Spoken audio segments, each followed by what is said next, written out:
Hi, I'm Perry Sook, the founder, chairman, and CEO of Nexstar Media Group, and this is Executive Session.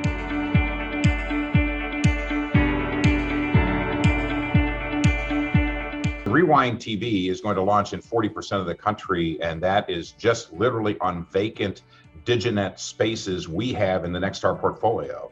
And obviously we can't reach all of the Nexstar portfolio with the available slots that we have, but we see an opportunity there based on the success we've had with antenna TV, which I think has been driven some by the stay-at-home comfort food desire for, shows we grew up with. And so we decided this is a little bit like FM radio, right? So antenna TV is our 60s and 70s station, and Rewind TV will be our 80s and 90s station, and it's kind of a brand extension that, the programming was all contracted. We just decided to separate and create two different brands and maybe some additional shelf space. Antenna TV is profitable. Is it big enough to move the needle in the Nexstar, billion plus EBITDA world? It doesn't really move the needle, but every bit is additive. So, I don't think it'll become a primary business for us, but we just saw an opportunity to extend our brand with product we already contracted. I think that all of Diginets are kind of a transitional monetization opportunity. Whether we lease space to the Scripps or others of the world, or program it ourselves. I don't think that's ultimately the highest and best use of our spectrum, but obviously with the transition to ATSC 3.0, we're going to have a whole lot more spectrum that we can do other things with.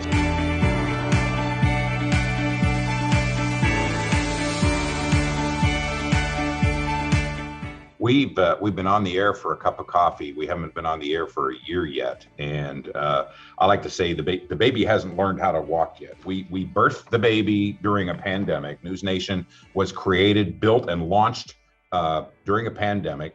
We get on the air with 3 hours of primetime programming, which is now 5 hours of primetime programming. We're about to launch later this year a morning show that will also be 7 days a week, and we'll build out the rest of the schedule over the next couple of years. But there's not been 1 hour we put on the air that I have not been proud of. I've not been embarrassed by anything we put on the air. And when I talk to people that were in the room when CNN and Fox News happened, they say, oh my goodness, you guys are so far ahead of where we were at this time. So look at where we are. We have paid distribution in roughly 75 million homes. We have content on the air that we own. We've been able to launch an app that is very successful, and the network is profitable, and the ratings, while small, I'll acknowledge that, are growing. We've got blue chip advertisers on the air in that show every night that realize what it is and are willing to pay for what it is. And obviously they're paying not a lot of money because it's modest ratings at this point.